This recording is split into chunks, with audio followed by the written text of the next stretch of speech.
வணக்கம், good morning, happy morning, wonderful morning. இன்றைக்கி ஒரு கதை சொல்லலாம்னு நினைக்கிறேன். ஒரு ஊரில் ஒரு பையன் இருந்தான், என்ன மாதிரி. ஸோ அவங்க அப்பா அம்மா என்ன பண்ணுவாங்க, டெய்லி எழுந்தோன்னே ஏதாவது சொல்லிகிட்டே இருப்பாங்க. தண்ணியை திறந்து விடாத, தண்ணியை மூடு, ரூமை விட்டு இல்லை வெளில போகிறேன்னா ஃபேனை ஆஃப் பண்ணு, அதே மாதிரி லைட்டை ஆஃப் பண்ணு, இந்த பெட்ஷீட்டை மடித்து வெயி, சாப்பிட்டோன்னா டேபிளில் பிளேட்டை வச்சுட்டு போகாத, காஃபி டம்ளர் எடுத்து உள்ளே வெயி. இது மாதிரி டெய்லி வீட்டில் ஒரு ஸ்ட்ரகிள் இருக்கும். பேப்பர் படி, பேப்பரை மடித்து வெயி, இது மாதிரி டெய்லி ஏதாவது ஒரு டார்ச்சர் இருக்கும். எந்த மாதிரி அந்த பையனுக்கு என்ன தோணுன்னா, இது என்னடா இது, ஒரு வீட்லேயா இருக்கிறோம், ஒரு லைஃப்பை என்ஜாய் பண்ணவே முடியல, எப்போ பார்த்தாலும் இதை பண்ணு அதை பண்ணு, சரி செடிக்கு தண்ணி ஊற்று அப்படின்னு சொல்லிகிட்டே இருந்தாங்க. ரொம்ப கஷ்டமாக இருக்கும். இது மாதிரி ஒரு வாழ்க்கையோடு இருக்கிறதுக்கு பதிலாக நம்ம ஃப்ரீயாக இருந்து வீட்டை விட்டு போனோன்னா நல்லாயிருக்கும். சரிடா, காலேஜ்லேயாவது ஃப்ரீ ஆகிடலான்னு பார்த்தா காலேஜும் அதே ஊரில் கிடச்சதுனால வீட்டிலேருந்து காலேஜுக்கு போகிற மாதிரி ஆகிடுச்சு. வீட்டிலேருந்து காலேஜுக்கு போகிறான்னா திரும்பி அதே தான். ஏன் இப்போ நைட்டு வெளில போகாத, எங்கே போகிற, எவ்வளோ படத்துக்கு போனேன், பணத்தை என்ன பண்ண, உனக்கு ஏன் இவ்வளோ பைசா, நீ கொடுத்த பைசா கணக்கு கொடு, எல்லாம் பயங்கர ஸ்ட்ரிக்டாக இருக்குது. ஸோ அவனுக்கு பையனுக்கு என்ன தோன்றது, 2 ரூபா கொடுத்து 3 ரூபாய்க்கு கணக்கு கேட்குறாங்க. இதெல்லாம் ஏன்னா அவங்க சம்பாதிக்கிறாங்க, நாளைக்கு நான் சம்பாதிச்சேன்னா நான் என்னெல்லாம் பண்ணுவேன் அப்படின்னு அவனு ஒரு ஃபீலிங். இது எல்லார் வீட்லேயும் நடக்கிறது தான். நடக்கலைன்னா தான் தப்பு. நடக்காமல் பையனுக்கு என்ன வேணால் நீங்கள் கொடுத்தீங்கன்னா நீங்கள் தான் பையனை கெடுக்குறீங்க. ஃப்ரெண்ட்ஸ் எல்லாம் வந்து மோட்டர் சைக்கிள் வாங்கிட்டாங்க, பைக் வாங்கிட்டாங்க, நம்மளை சைக்கிளில் மிதிக்க சொல்கிறாங்களே, நம்மளுக்கு பைக்கு வாங்கி கொடுத்தா எப்படி இருக்கும்? நம்மளும் காலேஜுக்கு தானே போகிறோம், ஏன் நம்ம அப்பா ஏன் வாங்கி கொடுக்க மாட்டேங்கிறாரு? இப்படியெல்லாம் பல தாட்ஸுகள் ஓடும். நம்ம ஃப்ரெண்ட்ஸ் எல்லாம் எப்படி என்ஜாய் பண்ணுறான், அப்பா அம்மா வெளிநாட்டில் இருந்தால் இன்னும் எப்படிலாம் என்ஜாய் பண்ணுறான், நம்மளும் இப்படி இருக்கோமேன்னு தோணும். இதெல்லாம் வந்து உங்களுக்கு பேசிக்கிட்டு ரொம்ப கடுப்பாக இருக்கும். உடனே என்ன நினைக்கும், நம்மளுக்குன்னு ஒரு சுதந்திரம் வரும், நம்ம வேலை வாங்கினா வீட்டை விட்டு வெளில போகிறதுக்கு தான் நம்ம வாங்கினோம் அப்படின்னு நினைக்கும். இந்த வீட்டை விட்டு வெளில போயிட்டோன்னா நம்மளுக்கு நிம்மதி. அதுக்கப்புறம் நம்ம ஏன் இங்கே வரோம், இந்த அம்மா அப்பாட்ட நம்ம தப்பிச்சோன்னா போகிறோம் அப்படிங்கிறது நிறைய பசங்களுக்கு தோணும். என்கிட்டயே பசங்க சொல்லியிருக்காங்க, சார் இங்கே மெட்ராஸில் ஐடி வேலை கிடச்சா வேஸ்ட்டு சார், பெங்களூருக்கு போனால் ஃப்ரீயாக இருக்கலாம், என்ஜாய் பண்ணலாம், இந்த அம்மா அப்பா வந்து நம்மளை ரொம்ப டார்ச்சர் பண்ணுறாங்க அப்படின்னு. இந்த கதையில் என்ன ஆகும்னா, இந்த பையன் வேலைக்கு போவான். வேலைக்கு போகிறச்ச ஒரு கதவை திறந்தே வச்சுருப்பாங்க, யார் வேணால் உள்ளே போகலாம், அங்கே யாருமே இருக்க மாட்டாங்க. இவன் பொறுப்பாக கதவை சாத்திடுவான். நான் வீட்டில் சொல்லி சொல்லி பழக்கம், அம்மா கதவை சாத்து அப்படின்னு காதில் கேட்டோன்னே கதவை சாத்துவோம். அங்கே வந்து ஒரு தோட்டம் மாதிரி ஒன்று இருக்கும், தண்ணி திறந்து இருக்கும், தண்ணி ஓடின்னு இருக்கும், பைப் ஓடின்னு இருக்கும். இவங்க அம்மா சொல்கிறது ஏன் வரும், உடனே கரெக்டாக செடி பக்கத்தில் தண்ணியை எடுத்து விட்டு அந்த பைப்பை அட்ஜஸ்ட் பண்ணிட்டு வருவோம். திரும்பி மாடிப்படி ஏறி போகிறச்ச லைட்டு ஃபேன் எல்லாம் அங்கே இருக்கும். அந்த லைட்டு ஃபேனெல்லாம் யாரும் இல்லைன்னா அதை ஆஃப் பண்ணணும். போனால் அந்த வெல்கம் மேட்டெல்லாம் போட்டிருப்பாங்கள்ல, அதை வேறு எங்கேயாவது இப்படியே திருப்பி வச்சுருப்பாங்க.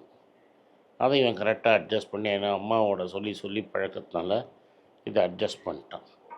அவன் வேறு நினச்சிப்பான், சார் இதை பாடுற, இது மாதிரி ஒரு பழக்கம் நம்மளுக்கு வீட்டில் பாரு சொல்லி சொல்லி சொல்லி சொல்லி எங்கேயோ வேலைக்கு வந்த இடத்துல கூட இதை பண்ணுறோம்.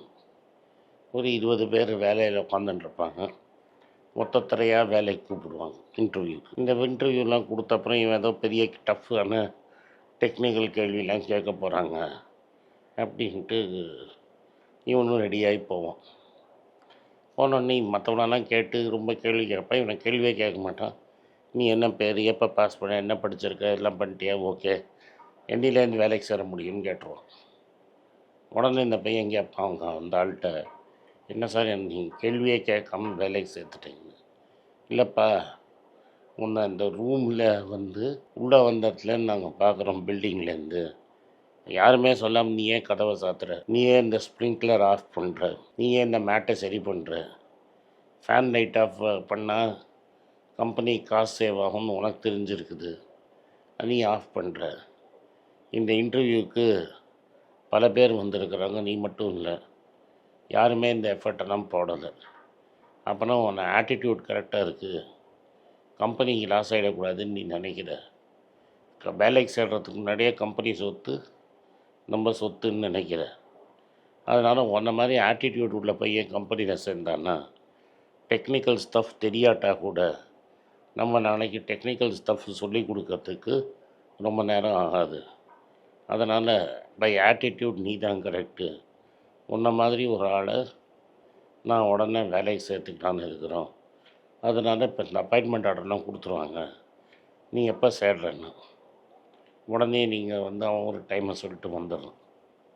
வெள்ளம் வந்தால் அவனுக்கு ஒரே அழுகியாக வரும். இன்றைக்கி காலத்தால் வரைக்கும் அவங்க அம்மா அப்பாவும் அவன் கரிச்சு கொட்டின்னு இருந்தான். நான் பே இதெல்லாம் பண்ண வைக்கிறான் பாரு. டெய்லி உட்காந்து எப்போ பார்த்தாலும் தண்ணியை மூடு, டேபிளில் சேரத்தோட அதை பண்ணு இதை பண்ணு, கரெக்டாக சாமான் இங்கே வை அங்கே வை, காசை எண்ணி செலவு பண்ணுன்னு. அது சின்ன வயசுலேருந்து காலேஜ் வரைக்கும் இதை திரும்பி திரும்பி திரும்பி திரும்பி ஒருத்தருக்கு சொன்னோன்னா அது வந்து ஒரு ஹேபிட்டாக மாறிடுச்சு. அவன் வேண்டான்னு நினச்சாலும் அவன் காதில் அவங்க அம்மா பேசுகிறது கேட்குறது அதனால் பண்ணி தொலைச்சிட்றான். அதனால் மாற்றி யோசித்து மாற்றி வேறு மாதிரி பண்ணுறதுக்கு அவனால் முடியல. அறிவு திராவ இந்த வேலையெல்லாம் வீட்டில் பண்ண சொல்கிறாங்களேன்னு நினச்சதெல்லாம் பின்னாடி ஒரு ஸ்ட்ரென்த் பில்டிங்கும் ஒரு ஹேபிட் பில்டிங்கும் வெளில ஒரு டிசிப்ளினும் க்ரியேட் பண்ணுறது அப்படிங்கிறத அவன் புரிஞ்சுக்கிட்டான். இந்த இடத்துல வாழ்க்கையில் சீக்கிரமாக புரிஞ்சுக்கிட்டான் அந்த பையன். சம்டைம்ஸ் வாழ்க்கை நம்ம கீழே தள்ளினப்புறம்தான் நம்மளுக்கு இதெல்லாம் புரியும். ஒன்ஸ் இது புரிஞ்சிருச்சுன்னா நம்ம வாழ்க்கையில் முன்னேறது ரொம்ப ஈஸி. இதை நம்ம புரிஞ்சுக்கலன்னு வைங்க, அம்மா அப்பா வந்து லூஸ் பண்ணிட்டோம். நம்மளுக்கு வயசாக உங்கள் அப்பா அம்மாவுக்கு உன்னோட ஃபாஸ்ட்டாக வயசாகுது. இந்த ரியலைசேஷன் உங்கள் அம்மா அப்பா உங்களுக்கு நல்லதுக்கு தான் இதெல்லாம் பண்ண சொன்னாங்கங்கிறது அவங்க உயிரோடு இருக்கிறச்ச வந்துடுச்சுன்னா பெட்டர். இல்லாட்டா நாளைக்கு அவங்க போனப்புறம் வந்துடுச்சுன்னு வைங்க, நம்ம என்ன சொன்னாலும் திரும்பி போய் அவங்ககிட்ட சொல்ல முடியாது. அதனால் உங்கள் அப்பா அப்பா அவங்கள ஃபோர்ஸ் பண்ணி டிசிப்ளின்டாக இது உயிரை வாங்கினாங்கன்னா இதுக்கு தான் நீங்கள் புரிஞ்சுக்கணும். நன்றி, வணக்கம். இந்த வீடியோ உங்களுக்கு பிடிச்சிருந்தா வீடியோவை லைக் பண்ணுங்கள், எங்கள் சேனலை சப்ஸ்கிரைப் பண்ணுங்கள், பெல் நோட்டிஃபிகேஷன் தட்டுங்க. இந்த வீடியோவை முடிஞ்சால் உங்கள் சொந்தக்காரங்களுக்கும் ஃப்ரெண்ட்ஸுக்கும் அனுப்புங்க, அவங்கள பார்க்க சொல்லுங்கள். நன்றி, வணக்கம். எல்லாருக்கும் வணக்கம். எல்லாருக்கும் ஒரு இம்பார்ட்டண்ட் அறிவிப்பு. நான் யார்ட்டையுமே பணம் வாங்குறது கிடையாது. நான் யாரையும் டைரெக்டாக கன்சல்ட் பண்ணுறது கிடையாது. என் பேரை சொல்லி நிறைய ஸ்கேம் நடக்குது. டெலிகிராம் குரூப், வாட்ஸ்அப் குரூப்னு. எனக்கு இருக்கிற வாட்ஸ்அப் குரூப்னால் சும்மா இன்ஃபர்மேஷனுக்கு மட்டும்தான். நான் செபி ரிஜிஸ்டர்ட் அட்வைசர் கிடையாது. நான் சேனல் நடத்துறது எஜுகேஷன் பர்பஸ். அதில் ப்ரைஸே பேச மாட்டேன். இதை வாங்கு அதை வித்துருன்னு சொல்லவும் மாட்டேன். என் பேரை சொல்லி பண்ணுறாங்கன்னா ஏமாந்துடாதீங்க. நன்றி, வணக்கம்.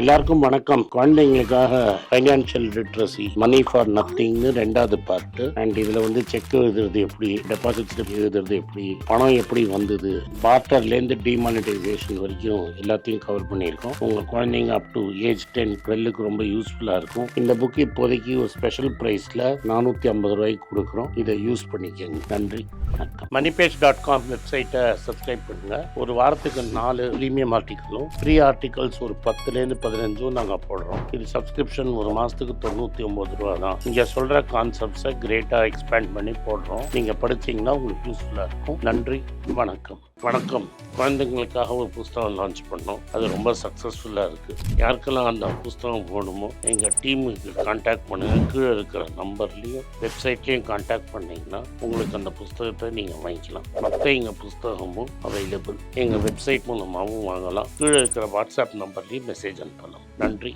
வணக்கம்.